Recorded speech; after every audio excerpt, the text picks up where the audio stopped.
तो यहाँ पर ये आ गए MCQs on special purpose diodes.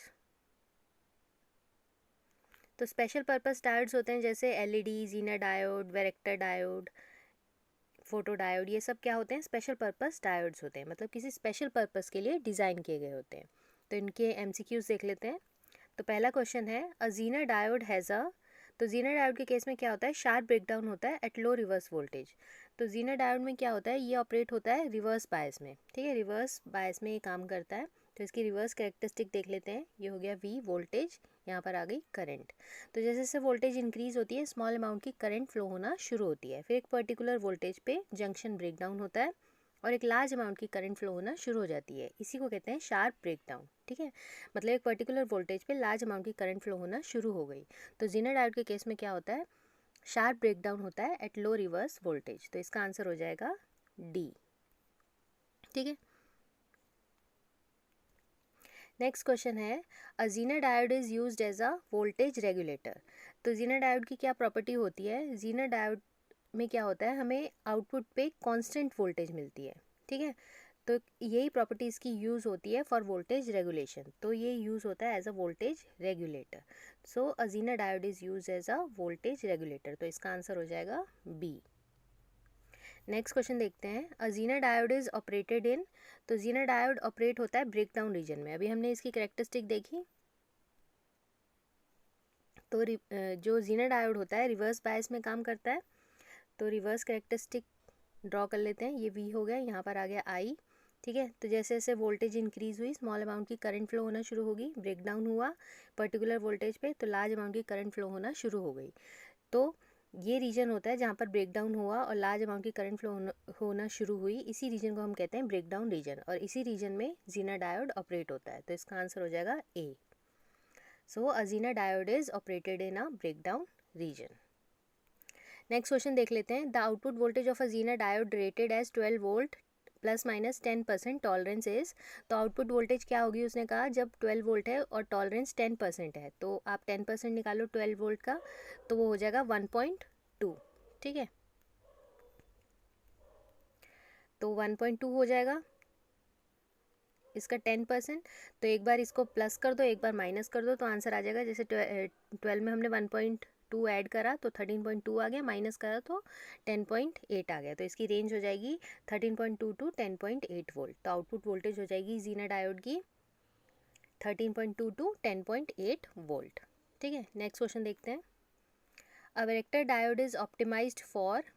अब जो वेक्टर डायोड होता है इसकी क्या प्रॉपर्टी होती है? ये स्पेशली डिज़ाइंड डायोड होता है जिसमें ऐसे इम्प्योरिटी ऐड की जाती है कि जो इसका कैपेसिटेंस है वो वेरी करता है विद द रिवर्स वोल्टेज, ठीक है। तो कैसे वेरी करता है? जो कैपेसिटेंस होता है इनडायरेक्टली प्रोपोर्शनल टू होता है square root of the voltage. So इसका आंसर हो जाएगा a varactor diode is optimised for its variable capacitance, मतलब इसमें कैपेसिटेंस वेरी करता है with the voltage, with the reverse voltage, ठीक है। तो इसका आंसर क्या हो जाएगा? सी, ठीक। नेक्स्ट क्वेश्चन देखते हैं। अब नेक्स्ट क्वेश्चन है when the reverse bias potential is increased. जब हम रिवर्स बायस पोटेंशियल इंक्रीज करेंगे अक्रॉस अ वेक्टर डायोड तो क्या होगा? हमने रिवर्स बायस मतलब रिवर्स वोल्टेज इंक्रीज करी तो क्या होगा? जैसे हम रिवर्स कहीं भी किसी भी PN जंक्शन में,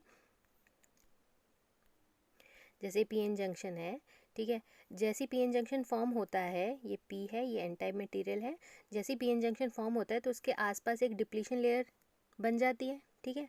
अब अगर हम इस PN जंक्शन को रिवर्स बायसिंग देंगे, मतलब पॉजिटिव के साथ नेगेटिव टर्मिनल कनेक्ट करेंगे और N के साथ पॉजिटिव, तो ये चला जाएगा रिवर्स बायस में, ठीक है।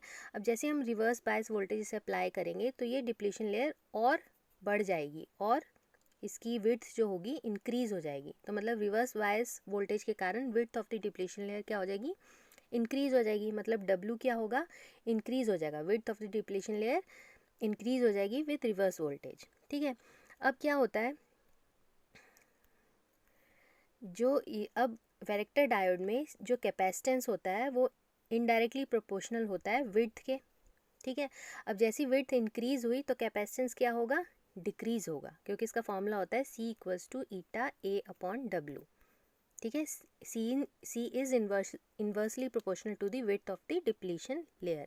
तो यहाँ पर क्या हुआ, जैसे ही when the reverse bias potential is increase, जैसी पोटेंशियल इंक्रीज हुआ तो क्या हुआ, width of the depletion layer increase होगी, डब्ल्यू इंक्रीज हो गया। ठीक है, यहाँ पर डब्ल्यू क्या हो गया, इंक्रीज हो गया। अब जैसी विड्थ इंक्रीज हुई तो कैपेसिटेंस क्या हो गया, डिक्रीज हो गया। तो इसका आंसर हो जाएगा बी। ठीक है, नेक्स्ट क्वेश्चन देखते हैं। अब the light emitting diode emits light due to recombination of holes and electron. तो यहाँ पर आंसर हो जाएगा इसका डी। ठीक है, कैसे, जो लाइट एमिटिंग डायोड में क्या होता है, कंडक्शन बैंड में क्या होता है, हमारे पास फ्री इलेक्ट्रॉन्स होते हैं। ठीक है, और वैलेंस बैंड में क्या होते हैं, होल्स होते हैं। तो लाइट एमिटिंग डायोड के केस में क्या होता है, ये जो इलेक्ट्रॉन्स होते हैं वापस चले जाते हैं, होल से रिकम्बाइन करते हैं। ठीक है, तो क्या होता है, जैसे ये हाई लेवल एनर्जी से लो लेवल एनर्जी लेवल पे आएंगे तो कुछ एनर्जी रेडिएट करेंगे in the form of light.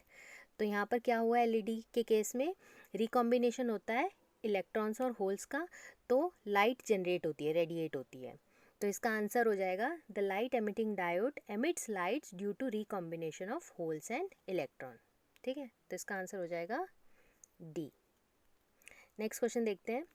The material use for the construction of LED is, तो मटेरियल जो यूज़ होता है फॉर कंस्ट्रक्शन ऑफ एलईडी कौन सा होता है आपका, गैलियम आर्सेनाइड एंड फोस्फाइड। तो इसका आंसर हो जाएगा सी। ठीक है, नेक्स्ट क्वेश्चन देखते हैं। The barrier potential of Schottky diode is, इसका जो बैरियर पोटेंशियल होता है वो होता है 0.25 वोल्ट। तो इसका आंसर हो जाएगा A. Next question is a diode which has zero breakdown voltage. तो वो डायोड जिसका ब्रेकडाउन वोल्टेज जीरो होता है तो वो होता है हमारा टनल डायोड। तो टनल डायोड के केस में क्या होता है, ज़ीरो वोल्टेज पे ही ब्रेकडाउन हो जाता है और करंट फ्लो होना शुरू हो जाती है। ठीक है, नॉर्मली क्या होता है डायोड्स में, आफ्टर अ पर्टिकुलर वोल्टेज, ठीक है, ब्रेकडाउन होता है, फिर करंट फ्लो होना शुरू होती है। लेकिन टनल डायोड के केस में क्या होता है, ज़ीरो वोल्टेज पे ही ब्रेकडाउन हो जाता है और करंट फ्लो होना शुरू हो जाती है। तो इसका आंसर हो जाएगा टनल डायोड। तो ये थे MCQs of special purpose diode. Next video में हम नेक्स्ट 10 एमसीक्यूज़ देखेंगे। Thanks for watching.